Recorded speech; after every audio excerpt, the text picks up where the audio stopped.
আপনার বাড়িতে একটা নিম গাছ লাগাবেন, আজকেই শপথ করবেন। এর চেয়ে ভালো কোনো গাছ হইতে পারে না পৃথিবীতে। আসলে যে নিমের ডালটা যে আনলেন এটাতে কি কাজ হবে, কি করবেন এটাতে? এটা নিলাম সঙ্গী, এটা রোগ প্রতিরোধ ক্ষমতা বাড়াবে। দেখবেন যে এটার আগায় যে ছোট ছোট কচি পাতা আছে না, আছে। এটা বেটে খায় অনেকে, ঠিক আছে, রোগ প্রতিরোধ ক্ষমতা বাড়ায়, অ্যালার্জির বিরুদ্ধে কাজ করে। অনেকে আছে নিমের পাতা পানিতে শুকাইয়া সিদ্ধ কইরা ওই পানি দিয়ে গোসল করে না, এরকম আছে না? কেন করে? অ্যালার্জি থেকে, অ্যালার্জি থেকে। আসলে আপনি যে প্রশ্নটা করছেন কি করব, এটা হলো আমার পছন্দের মেসওয়াক। মেসওয়াক পর্যন্ত অনেকে দাঁত ব্রাশ করে টুথপেস্ট, আর আমি মেসওয়াক করি বেশিরভাগ সময়। তাতে কি হয়, মেসওয়াক করলে সুবিধা হলো আপনার দাঁতের মাড়ি শক্ত হবে, দাঁত শক্ত হবে। এটা যেহেতু কঠিন তিতা, কঠিন তিতা না, খুব তিতা। খুব তিতা, এটা মুখের দুর্গন্ধ দূর করবে, খাওয়ার রুচি বৃদ্ধি করবে।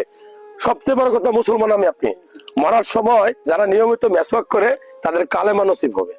এটাই তো আমরা সবাই চাই নাকি? আমরা আলহামদুলিল্লাহ বলি। আমি বলবো নিয়মিত নিমের ডাল দিয়ে মেসওয়াক করবেন, আপনার বাড়িতে একটা নিম গাছ লাগাবেন, আজকেই শপথ করবেন। এর চেয়ে ভালো কোনো গাছ হইতে পারে না পৃথিবীতে। ভালোবাসা রইল।